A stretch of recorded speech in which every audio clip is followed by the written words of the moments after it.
Welcome to Daily Plunge.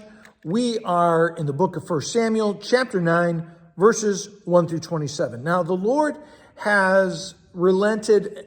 The people said, we want a king. He says, you want a king? Okay, good luck with that. And now he's lifting up a king for them. Now, we're told that it's going to come from the tribe of Benjamin, from a father named Kish.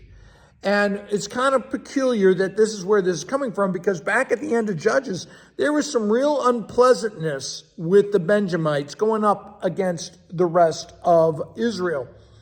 So it's kind of funny, but this really goes back all the way to Jacob's sons and Benjamin, the last son, over which God said, I'm going to bring out kings from your family. Now, we're told that Saul is handsome and tall, and we know he's muscular because he's going to be a warrior. I mean, this guy is the image of success. He is central casting, what you want for a king, right? And he looks the part. Now, he has been sent off to go look for donkeys, and we sort of think this is odd, but you need to understand that donkeys were a sign, a symbol of wealth and influence. Kish is a man of wealth and influence. He doesn't just have one or two donkeys. He's got a whole herd. It's like having a stable full of Cadillacs. And so Saul and one of the servants are off looking for them. And, Saul, he's the son. He's, we've gone here, we've gone there, we've gone everywhere. Can't find the donkeys. Let's go home. Now, for Saul, it's not a big deal because his dad is probably is going to forgive him. But the servant knows he better not come back to the house without the donkeys. He's like, let's keep going. Now, one of the things about Saul is, I think, as you read this, he seems to have gotten by a lot on his handsome good looks.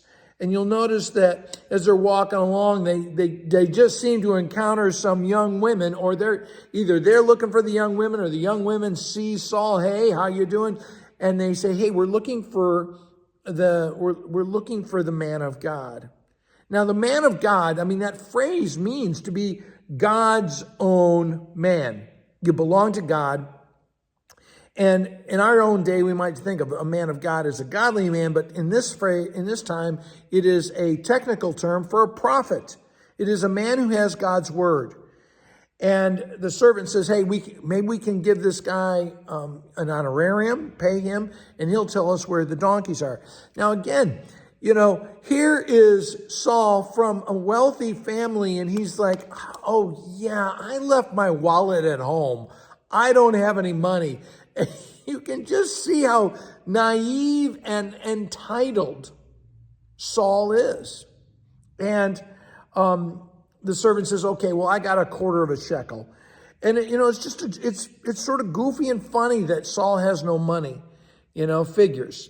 And they go to the seer, they go to the prophet, and he says they're about to have a ritual communal meal, and we're waiting for Saul, and then we'll have the meal. And so, as they're at there, the Lord speaks to Samuel. Samuel the prophet hears God's word, knows God's word, and he says, this is the man I spoke to you about. I told you I was going to send you a man to be king. This is him. He will govern or restrain my people. And I will send him, and you are to anoint him as a ruler, and he will deliver them from the Philistines. And,